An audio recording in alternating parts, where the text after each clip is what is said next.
का एक ऐसा मंत्र होता है, बीज मंत्र होता है कि जिससे भक्त जो है काफ़ी लाभान्वित हो सकते हैं, क्योंकि ये मंत्र की एक खासियत है कि इसके लिए आपको कोई बहुत सफाई या कोई ब्रह्मचर्य का पालन या इस तरह की कोई क्रिया नहीं करनी होती है जिससे जो भक्त होते हैं वो घबराते हैं कि अगर हम किसी देवी का मंत्र का जाप करेंगे तो हमको बहुत सफाई करनी होगी, ब्रह्मचर्य का पालन करना होगा और हमको सात्विक खाना खाना होगा, प्याज लहसुन छोड़ना होगा। तो ये जो मंत्र है ये बहुत ही चमत्कारी मंत्र है और इसमें बहुत ही ज़्यादा शक्तिशाली है और इसमें किसी भी तरह की औपचारिकताओं की ज़रूरत नहीं होती है। तो ये मूल मंत्र है और इसकी एक ख़ास बात होती है, इस मंत्र को जप करने वाले जो होते हैं उनके अंदर आकर्षण और सम्मोहन की शक्ति आ जाती है, उनके शरीर में तेज बढ़ जाता है और वो जिस चीज़ को करते हैं, मतलब वो जिस चीज़ को चाहते हैं वो चीज़ खुद ब खुद उससे आकर्षित होकर के उसके पास आने लगती है। यहाँ तक कि अगर उसका कोई दुश्मन है, उसका कोई काम बिगाड़ रहा है या उसके घर में कोई ऐसी कलह चल रही है या उसको कोई परेशान कर रहा है या कोई योजनाएं बना रहा है उसके खिलाफ, तो ऐसे क्रम में वो जो शक्तियाँ होती हैं इस मंत्र के जप करने वाले को, उस शक्तियों के द्वारा वो जो उसका काम बिगाड़ रहा है उसका खुद अहित होने लगता है। वो जो अहित कर रहा है वो उस जगह को छोड़ के भाग जाता है। दोस्तों आइए जानते हैं कौन सा मंत्र है। मेजर टिप्स सिग्नम चैनल में आपका स्वागत है। आपको जानकारी अच्छी लगे तो वीडियो को शेयर करिएगा। दोस्तों अगर इस मंत्र को, बीज मंत्र को अन्य मंत्रों में जोड़ दिया जाए तो इसकी शक्ति कई गुना बढ़ जाती है। जैसे क्रीम मंत्र है और इस क्रीम मंत्र काली जी का बीज मंत्र है। जो क्रीम है वो कामदेव जी का भी मंत्र है, श्री काली जी का भी मंत्र है और श्री कृष्ण जी का मंत्र है। लेकिन अगर क्रीम मंत्र को दूसरे मंत्र में जोड़ दिया जाए, ओम क्रीम कालिकाय नमः, इसमें जोड़ दिया जाए तो आप इनकी शक्तियाँ इतनी बढ़ जाती हैं, कई हज़ार गुना उसकी शक्तियाँ बढ़ जाती हैं और आप जानकर हैरान हो जाएंगे। और दोस्तों इस मंत्र को करने के बाद जो कितने जाप करना चाहिए और कैसे करना चाहिए ये सब मैं आपको बताऊँगा। दोस्तों महाकाली का जो ये मूल मंत्र है ये रामबाण होता है और ये साधक को हर वस्तु प्राप्त हो जाती है जो वो चाहता है। दोस्तों महाकाली के बीज मंत्र जो होते हैं, महाकाली जो होती हैं किसी भी मंत्र के लिए, मतलब यहाँ चाहे वो तंत्र विज्ञान का मंत्र हो चाहे मंत्र विज्ञान का मंत्र हो, उनकी वो स्रोत हैं, शक्ति का स्रोत है वो। यहाँ आप इससे अंदाज़ा लगा लीजिए कि शिव भी उनके चरणों में विराजमान है और उन्हीं के चरणों से विराजमान होकर के वो शक्ति प्राप्त कर देते हैं। और दोस्तों त्रिदेवों को जो शक्ति प्राप्त होती है वो शक्ति भी यहीं से प्राप्त होती है। अगर ये ना हो देवी काली जी, मतलब जो दुर्गा जी से सरस्वती जी और श्री लक्ष्मी जी, तो ये त्रिदेव भी अपना कार्य अच्छे से नहीं कर पाएंगे। दोस्तों अब आप इस शक्ति को, इस मंत्र की शक्ति को जान करके हैरान रह जाएंगे कि इस मंत्र को जापक करने वाले का स्वास्थ्य, धन और जितने भी चीज़, शत्रु, सब तरीके से वो जो शस्त्र जो भक्त होता है सुसज्जित हो जाता है। अब दोस्तों ये बात आती है ना, भक्तों के मन में आता है कि इस मंत्र का जाप कौन कर सकता है। तो इस मंत्र की बहुत ख़ास बात है कि इस मंत्र को कोई भी पढ़ सकता है, मतलब बच्चा, बूढ़ा, कोई भी पढ़ सकता है। और इसको पढ़ने के लिए किसी भी तरह की औपचारिकता की ज़रूरत नहीं है कि आप ब्रह्मचर्य का पालन करिए या सात्विक रहिए, तामसिक भोजन न करिए, नहा धोकर पढ़िए, कैसे पढ़िए, लेट के पढ़िए, रात में पढ़िए, दिन में पढ़िए, कैसे भी पढ़िए, आप इसका जाप कर सकते हैं। अब दोस्तों अक्सर हमने देखा है, अक्सर भक्तों के सामने समस्या आती है कि जो काली जी का जाप करना चाहते हैं, उनकी साधना करना चाहते हैं, तो या तो उनके घर वाले सपोर्ट नहीं करते हैं या उनके दिल में खुद एक डर रहता है कि कहीं ऐसा ना हो मेरे साथ अहित हो जाए। क्योंकि अक्सर वो देखते हैं ना कि काली जी का जाप करने वाले का शरीर हिलने लगता है, कंपन करने लगता है। तो दोस्तों इससे डरने की ज़रूरत है बिल्कुल नहीं है, क्योंकि जो माता हैं बहुत ही ममतामयी माता हैं। अब चूँकि जब हम काली जी के मंत्रों का जाप करते हैं तो इन मंत्रों में बहुत ही ज़्यादा ऊर्जा होती है। जब इन ऊर्जाओं को हम शरीर में प्रवेश करते हैं तो हमारे शरीर में कंपन इसलिए होने लगता है कि हमारे शरीर में जो नकारात्मक चीज़ें होती हैं वो उस कुंडली से या उस चक्र से हटने लगती हैं। तो इससे क्या होता है कि जो चीज़ बहुत पहले से जमा है उसको आप साफ़ करेंगे तो क्या होगा, वहाँ पर बहुत दिक्कतें आएंगी। इसलिए आपको बिल्कुल घबराने की ज़रूरत नहीं। ये कंपन जो होता है, जो विचलन होता है, वो माता परीक्षा लेती है, थोड़े दिन बाद ये सब सही हो जाता है। माता बहुत ममतामयी हैं, वो भक्तों को बहुत प्यार करती हैं। बस भक्त उनको थोड़ा सा भी सोचे तो उनके बारे में बहुत ही माता उनको बहुत प्यार करती हैं। तो दोस्तों इस मंत्र का जाप करने से किसी ग्रह का दोष हो, राहु केतु का दोष हो, काल सर्प का दोष हो, शनि की 7.5 हो, किसी भी तरह की कोई भी समस्या हो, वो उसका कुछ नहीं बिगाड़ सकती। और दोस्तों सबसे बड़ी चीज़ ये है कि जो काली जी का मंत्र का जाप करते हैं उनका काल भी कुछ नहीं बिगाड़ सकते हैं, क्योंकि काल को भी शक्ति कहाँ से मिलती है? काल को भी शक्ति जो होती है वो काली जी से मिलती है। वो डरता है कहीं ऐसा ना हो कि माता हमारी शक्ति छीन ले, इसलिए ऐसे भक्तों की कभी भी अकाल मृत्यु नहीं हो सकती। मृत्यु तो ज़रूर होगी, क्योंकि वो तो जो जीवन में आया उसकी मृत्यु जरूर होती है। दोस्तों काली जी के भक्त जो होते हैं इतने सम्मोहन लिए होते हैं कि अगर कोई शत्रु भी उनके सामने आँखों में आँखें डाल के देख ले तो शत्रु जो होता है दहल जाता है। और दोस्तों ये मंत्र भी आपको बता दें कौन सा चमत्कारी मंत्र है। ये मंत्र और कोई नहीं, ओम क्रीम कालिकाय नमः। दोस्तों फिर से सुनिए, ओम क्रीम कालिकाय नमः, क्रीम कालिकाय नमः। दोस्तों अब इसके कितने जाप करने ये आपको बता देते हैं। दोस्तों लगभग 5 लाख जो जाप कर लेता है भक्त, 1 लाख में तो ये सिद्ध हो जाता है, 1.25 लाख में।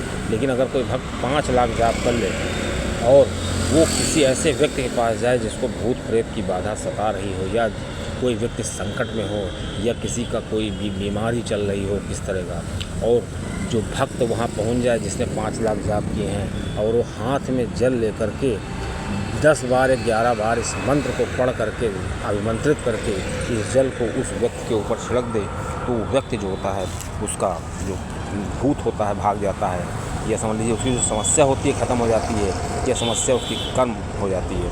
दोस्तों इस मंत्र का जाप करने वाले जो भक्त होते हैं उनको धन शत्रु किसी भी तरह का उनको धन की ज़रूरत हो, शत्रु उसको परेशान कर रहा हो, कर्ज परेशान कर रहा हो, उसको चिंता नहीं करनी चाहिए। लेकिन दोस्तों अगर शुरुआत में शरीर कंपन करता है तो दूसरा डरने की ज़रूरत नहीं होती है। अब दोस्तों इसीलिए कहा जाता है कि किसी भी शक्ति को करने के मंत्र को जपने से पहले गुरु की ज़रूरत होती है, क्योंकि गुरु जो होता है वो इन चीज़ों को संभाल लेता है। क्योंकि जो गुरु ऐसे कोई बनता नहीं है, वो भी लाखों करोड़ों जाप कर लेता है। तो जब गुरु जो होता है किसी को मंत्र देता है और उस मंत्र की शक्तियाँ जब बढ़ने लगती हैं भक्त के अंदर, तो क्या होता है कि वो शक्ति गुरु के उसमें चली जाती हैं, गुरु के कुंडली में चली जाती हैं, गुरु के चक्रों में चली जाती हैं। और अगर वो गुरु नहीं करेगा, ऐसे ही जाप करने लगता है कोई भक्त, तो उसको दिक्कत आती है। लेकिन आप अगर कोई गुरु न मिले तो श्री शिव जी को अपना गुरु बना सकते हैं। और इसको समझना बहुत ही आसान है कि जैसे मान लीजिए किसी छोटे तालाब में हम किसी भी तालाब में हम पानी भर रहे हैं और पानी ऊर्जा के रूप में, जैसे मनुष्य होता है तालाब है उसमें ऊर्जा भर रही है तो ऊर्जा ज़्यादा होगी तालाब में या पानी ज़्यादा होगा तो क्या होगा, तालाब के अगल बगल वाले जो छोटे तालाब है, छोटे गड्ढे वो भरने लगते हैं। तो यही हाल होता है कि जो भक्त होता है उसकी जब ऊर्जा उसके अंदर ज़्यादा हो जाती है तो ये ऊर्जा उसको परेशान करने लगती है, मतलब बाहर आने लगती है। तो इससे डरने की ज़रूरत नहीं, केवल गुरु के सानिध्य में जाएं। और अगर गुरु न मिले तो आप इसको श्री शिव जी को अपना गुरु बना सकते हैं और इसमें परेशान होने की कोई ज़रूरत नहीं है। और दोस्तों इस मंत्र का जो जाप करते हैं, सिद्ध करते हैं, उनको भूत प्रेत देखते ही भाग जाते हैं। दोस्तों इसके लाभ ये हैं मंत्र के कि मनुष्य के अंदर जो होता है सबसे बड़ी चीज़ होती है, 1 सप्ताह अगर कोई जाप कर ले, 1 सप्ताह के अंदर मतलब दिन रात वो जाप करते रहे, जब खाली मिले तब वो जाप करे, तो उसके अंदर वाक सिद्धि हो जाएगी। मतलब वो व्यक्ति जो कहेगा वो सिद्ध होने लगेगा, और वो जो कह देगा वो हो के रहेगा। मतलब वो ऐसा होने लगेगा, ऐसा लोग समझेंगे और देखेंगे, और वो व्यक्ति जो था उसके अंदर सम्मोहन आ जाता है, और वो व्यक्ति आकर्षण का केंद्र बन जाता है। जहाँ पर जाता है मोहल्ले में या कहीं के दोस्तों यारों में या घर में, सब उसी की बात सुनने के लिए परेशान रहते हैं। लेकिन दोस्तों ये मंत्र कब करना चाहिए, समय क्या है? तो इस मंत्र को कभी भी कर सकते हैं, लेकिन अगर शुद्ध फल, अच्छा फल प्राप्त करना चाहते हैं तो जैसे दीपावली की रात है, या जिसको ग्रहण पड़ रहे हैं, और जैसे जन्माष्टमी है या नवरात्रि है, इनमें करना बहुत शुभ रहता है। लेकिन रोज़ के मामले में अगर रात के समय अगर इसको जाप किया जाए या ब्रह्म मुहूर्त में किया जाए 1 घंटा, तो इसका बहुत ही चमत्कारी लाभ प्राप्त होंगे। दोस्तों ये जो भक्त होते हैं इनके अंदर बहुत ही ज़्यादा इतनी शक्ति आ जाती है कि साधारण भूत प्रेत इनको देख करके कोसों भाग जाते हैं। और जब ये भक्त होते हैं इनके अंदर इतनी ऊर्जा आ जाती है कि अपने आप को तो सुख देते ही हैं, मतलब अपने आप को भौतिक उपलब्धियाँ तो हासिल करा ही देते हैं, साथ में जो उनके आसपास के लोग होते हैं, उनके जो रिश्तेदार नातेदार होते हैं, उनको सुख मिलने लगता है, वो इससे लाभ प्राप्त करने लगते हैं, उनके घर वाले सुख प्राप्त करने लगते हैं। तो दोस्तों इसको हम ऐसे समझ सकते हैं कि जो ऐसा भक्त होता है, जो ऐसा साधक होता है, उसके अंदर संकल्प शक्ति बहुत बलवान हो जाती है। मतलब वो जो संकल्प कर लेता है वो पूरा होकर के रहता है, और वो संकल्प करने में बहुत ही माहिर रहता है। और दोस्तों ये कामना जो है इनके अंदर कोई भी किसी भी तरह की कामना प्राप्त होती है। और दोस्तों इसमें जो हम ऐसा नहीं है कि हम नॉनवेज नहीं खा सकते हैं, लहसुन प्याज नहीं खा सकते हैं, इस मंत्र के जाप करते समय हम किसी भी चीज़ का सेवन कर सकते हैं। इसमें किसी तरह की किसी परहेज की ज़रूरत नहीं है, बस श्रद्धा की ज़रूरत है, लगन की ज़रूरत है कि हम कितनी लगन से माता को याद करते हैं, माता का जप करते हैं। और अगर कोई भक्त इन मंत्रों का जाप पूरे तन मन से करता है तो माता उसकी पुकार जरूर सुनेंगी। और आखिर में आपको एक चीज़ बता दें कि इस मंत्र से, ये किसी के कहने से कि ये मंत्र करने से ऐसा हो जाता है, भक्त परेशान हो जाता है, कांपने लगता है, उसको डर लगने लगता है, देवी शक्तियाँ उसको पागल कर देती हैं, ऐसा जो कह रहा है वो केवल अज्ञानतावश कह रहा है, क्योंकि वो जानता ही नहीं है। जो बता रहा है उसको खुद नहीं मालूम है कि ये मंत्र में क्या शक्ति है। दोस्तों, इस मंत्र की शक्ति तो वही बता सकता है जो इसने इस मंत्र का जाप किया होगा, जिसने इस मंत्र के फ़ायदे देखे होंगे, चमत्कार देखे होंगे। दोस्तों, अगर आपको किसी साधक को ये जानना है कि इस मंत्र में कितनी शक्ति होती है तो उसको किसी पहुँचे हुए संत के पास जाना चाहिए जिसने इस मंत्र को सिद्ध कर लिया हो।